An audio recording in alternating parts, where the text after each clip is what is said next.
os 2 anos da nova reitoria da UBRA. O que mudou depois que a instituição teve troca de comando? Ainda existe crise? É o que vamos discutir a partir de agora. Nos acompanhe.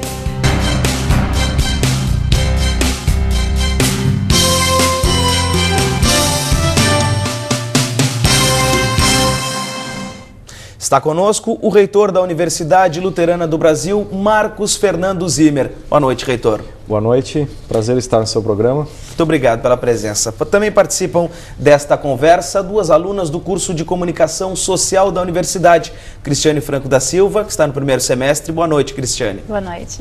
E Cibele Avendano, do 7º semestre. Boa noite, Cibele. Boa noite, reitor.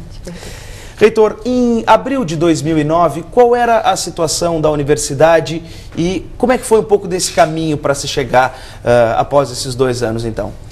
Bom, quando nós assumimos a universidade em abril de 2009, nós tínhamos uma situação bastante preocupante, principalmente porque não havia uma perspectiva de rumos.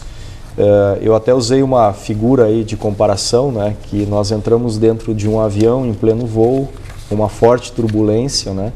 Mas que a turbulência não era o problema, a turbulência faz parte do dia a dia. O problema foi que os comandos da aeronave estavam praticamente todos desligados, então não havia comando, não havia um rumo a ser seguido.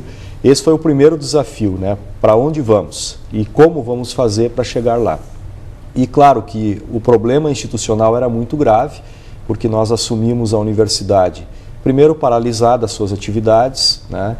A sua rede de hospitais fechados, né? E a saúde é uma área que precisa de uma atenção muito especial, porque nós estamos tratando com vidas e isso estava a atividade paralisada. Nós estávamos com todas as contas bancárias da universidade bloqueadas, não tínhamos 1 centavo em caixa para fazer frente aos primeiros compromissos, e o primeiro grande compromisso na época era saldar a dívida com os professores e funcionários que estavam há mais de 3 meses sem receber salário. Esse montante girava em torno de 27 milhões de reais, que era a conta inicial para se fazer o pagamento. Então, como fazer tudo isso diante de uma situação de uma empresa, de uma instituição paralisada por completo?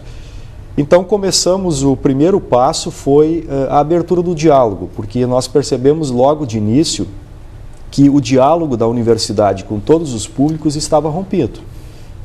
Desde a imprensa, desde Ministério Público, Justiça, enfim, Governo Federal, Justiça Federal, todas as instâncias, os diálogos foram rompidos. Então nós começamos um trabalho inicial de estabelecer um novo diálogo e tentar, em conjunto com esses órgãos que estão envolvidos no processo, uma solução.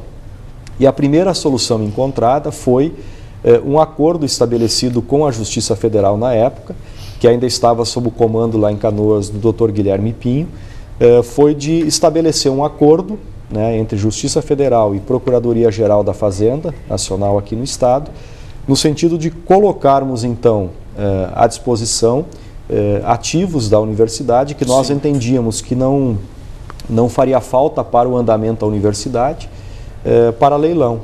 E aí começar a fazer um fluxo de caixa para começar a colocar em dia especialmente os salários atrasados. Porque se não conseguíssemos resolver esse problema, a universidade continuaria sem atividade, porque os professores não retornariam, os funcionários também não. Então foi a primeira grande vitória, foi essa. Colocamos aí uma lista de bens à disposição para saldar a dívida e a Justiça concedeu então de que esse recurso viesse para o caixa da universidade, mediante um acordo onde nós fomos ao longo do tempo devolvendo esse valor.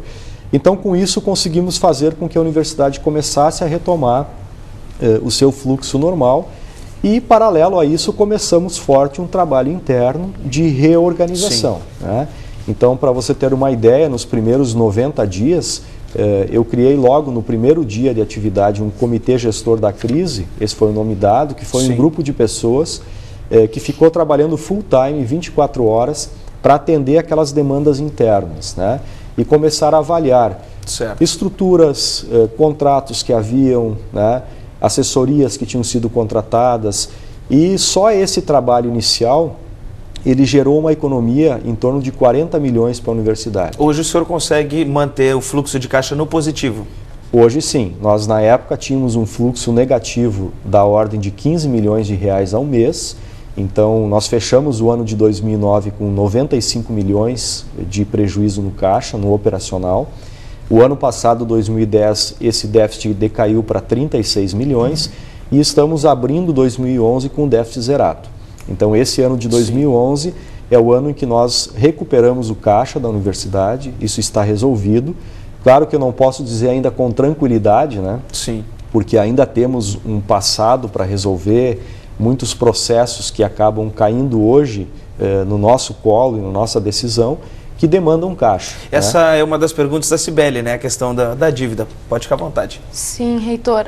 Em relação à dívida, esse déficit zero, ele foi absorvido durante esses 2 anos. Do ano de 2009 para 2010, a dívida ainda era muito grande. E hoje a gente ainda sente uma precariedade dentro da universidade, nós alunos sentimos isso, e pelos corredores ainda se fala que a universidade possui muitas dívidas. Sim, isso é fato. Nós nunca escondemos isso, né? Uma coisa é você gerar o déficit de caixa operacional, que é você equilibrar as contas e conseguir manter a universidade funcionando. Só para te dar um número, o ano de 2010 nós pagamos em rescisões de funcionários, em redução de quadro, 28 milhões de reais em rescisões. Por que um valor tão alto? Porque dentro dessa conta você tem um passado não pago, eu vou citar o caso do FGTS dos funcionários, que a antiga gestão não recolhia há mais de uma década. Essa conta vem no momento que você rescinde um contrato hoje, obrigatoriamente eu tenho que colocar em dia todo esse passado para o funcionário não sair lesado. Então esse é um trabalho que impacta hoje ainda no fluxo de caixa corrente. É por isso que eu digo, eu não posso falar em tranquilidade ainda. Por quê? Porque o caixa não consegue gerar ainda um superávit para fazer frente a isso que você falou, a melhorias, a investimentos. Nós não chegamos nesse ponto ainda. Nós conseguimos equilibrar a conta. Porém, esse passado, ele nos aflige ainda. Então, nós temos essa dívida tributária para tratar com o governo federal, que é a proposta do plano de reestruturação que vem agora, porque é uma dívida monstruosa. Né? Inclusive, desculpa lhe interromper, mas essa dívida está sendo questionada. Hoje, o governo federal diz que são 2 bilhões. Exatamente. E a UBRA contesta isto. E por que existe essa contestação?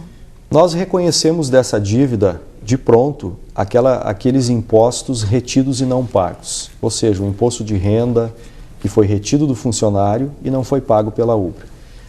E aí nós estamos falando de mais ou menos 15 anos de tributo não recolhido.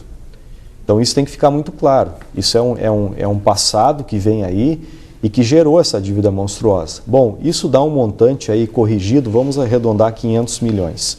De pronto é isso que nós reconhecemos. O restante da dívida são multas aplicadas em cima de processos que chegam a 2 bilhões e alguma coisa. Nós temos, por exemplo, um caso de um processo da UBRA, de uma dívida, onde a multa aplicada, só a multa, é de 400 milhões. Então, isso nós vamos questionar até o fim. Então, quando eu falo que nós estamos questionando a dívida, nós estamos buscando mecanismos jurídicos e administrativos para tentar diminuir esse valor.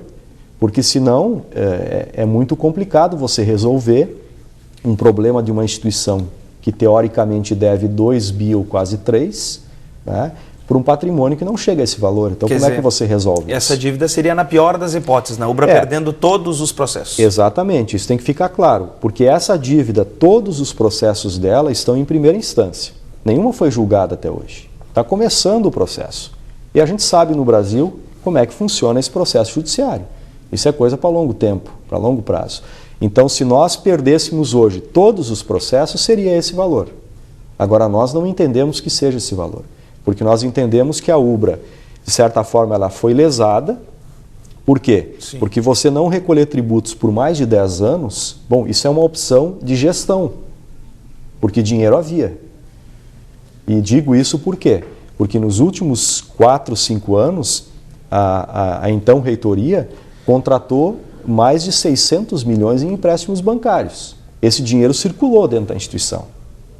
Para que ele foi usado? Isso agora é objeto de investigação da Polícia Federal, do Ministério Público e da Justiça. Então, dinheiro havia. Houve dinheiro circulando e muito dinheiro. Se vocês pegarem os últimos 2 anos nossos, ninguém nos emprestou um centavo. Nós não pegamos empréstimos de ninguém. Estamos conseguindo manter a máquina operando, saldando os compromissos, unicamente com o valor da mensalidade que vocês pagam.